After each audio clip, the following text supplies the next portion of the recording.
one last thing. I'm here joined by Alex Spencer, who was a former Marxist, communist, Soviet Bolshevik. How do you want me to describe you? By the way, in the spirit of that, we're going to celebrate scarcity, and we only have one mug. Great.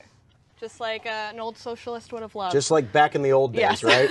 So tell us about it. How did you go from Bernie to based? Yes. So it's actually very funny because when you introduced me as a former Marxist, when I was a socialist, I had no idea who Marx was. I had no idea who any of these socialist, communist leaders were. I had no idea what socialism. You? That was, yeah. Oh, where'd you go? We lost her. That's me. There you are. There I am. I was so happy. I was like, oh, look at me. I'm a socialist. That's so cute and trendy. At least you weren't ugly. Most of them are ugly. Thank you. Yeah. So you did okay there. Yes, thank you very much. Of course. But yeah, I had no idea what socialism even was, but I was very passionate about saying that I was one, which is kind of where things broke down as soon as people started asking me those questions. Okay, What is socialism? You say you're a socialist. What is it?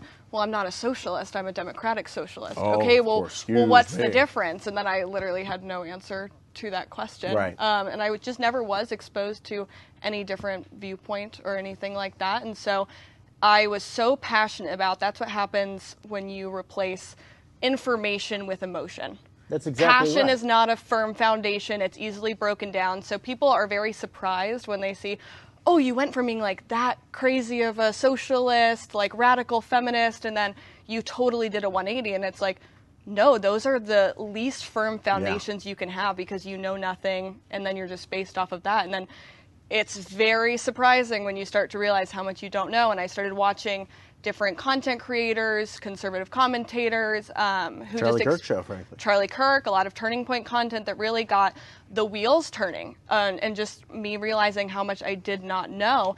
And I originally sought out those different opinions because I wanted to be able to better defend my opinions. Okay, let me look at what the opposition is saying. You're trying to do some opposition research. Yes, and then like, I was like, get a leg up on them. oh, I'm wrong. Like, wait a second, they might be onto something. You know, I think it's always interesting. The people who know the least and who are typically the dumbest and most unimpressive, they usually scream the loudest, right? Right. So I'm that's all they whispering have for the rest of the show. Yes, but very loud it's still. a song full of sound and fury that says nothing, right? You also had a very interesting tweet the other day that I thought that I really want to get your perspective on because I think it's such an important message for the movement, right? So as a former leftist, right, you were someone who supported, you know, the quote unquote right to choose, right? But you said in your tweet that pro-life activism is incredibly effective. Can you talk about like what is actually effective about conservatives should be fighting that battle, right? It's a battle worth fighting because it's a battle that we could win. Yes. Because we can actually convert people if we do it right. Yes. What worked on you? So it was a bunch of different things. Like I said, it was kind of just the main part was realizing how much I didn't know. Yeah. So then I kind of had a blank slate of like, okay, I can go from here and there's a lot that I have to learn about the actual way that our government works, a lot about American exceptionalism that I didn't know. A lot of the stats that you were reading in the last segment were very interesting because I think that people have such a strong view about the state of our country or different issues without knowing what's actually going on, what the place of government is in our lives, and so that's easily broken down. I think that content that really just shows you the stats, the information, with very little opinion, that is super effective.